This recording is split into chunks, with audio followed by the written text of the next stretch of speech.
কে তোমার এমন মালিক ভুলাই দিল? এমন রব কেমনে ভুলে গেলা? এমন মালিক কেমনে ভুলে গেল?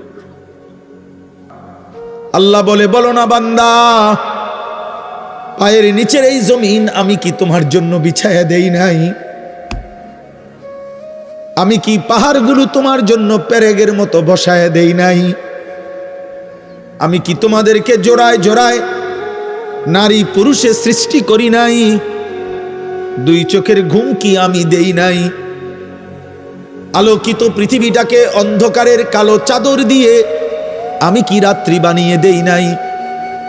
আবার অন্ধকারের চাদর ভেদ করে একটি আলোকিত ভোর, একটি দিনের আলো আমি কি এনে দেই নাই?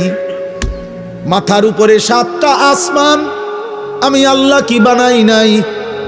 একটা সূর্য কি আমি উঠাই নাই?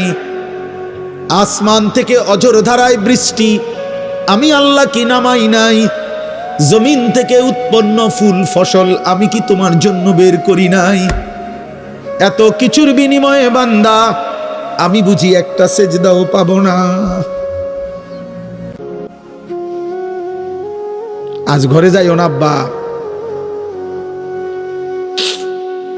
এই ছেলেরা যে কয়জন এখানে বসছো, নামাজ পড়ো নাই, ঘরে যাইও না, ঘরে যাইও না। মসজিদে যাইও, মসজিদে মালিকের সেজদা দিয়ে যাইও। বেনামাজি যদি ঘুমায় যাইয়া ঘুম যদি আর না ভাঙ্গে,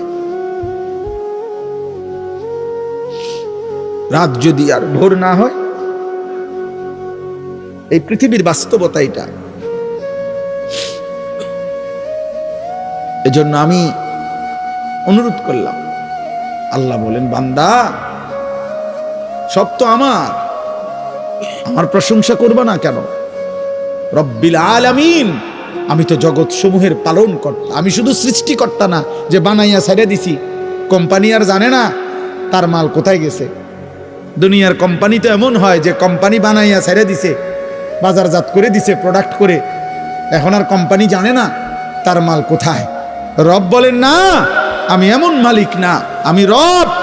আমার বান্দা কখন কোথায় আছে, কি লাগবে, কখন কি, অস্তিত্বের প্রথম সেকেন্ড থেকে পূর্ণতার শেষ পর্যন্ত আমি আল্লাহ যখন যা লাগবে, যখন যা লাগবে, ও বলুক বা না বলুক, ও সেজদা দেখ বা না দেখ, ও গোলামি করুক বা না করুক, ও ইমানদার হোক আর বেঈমান হোক, আমি না রব?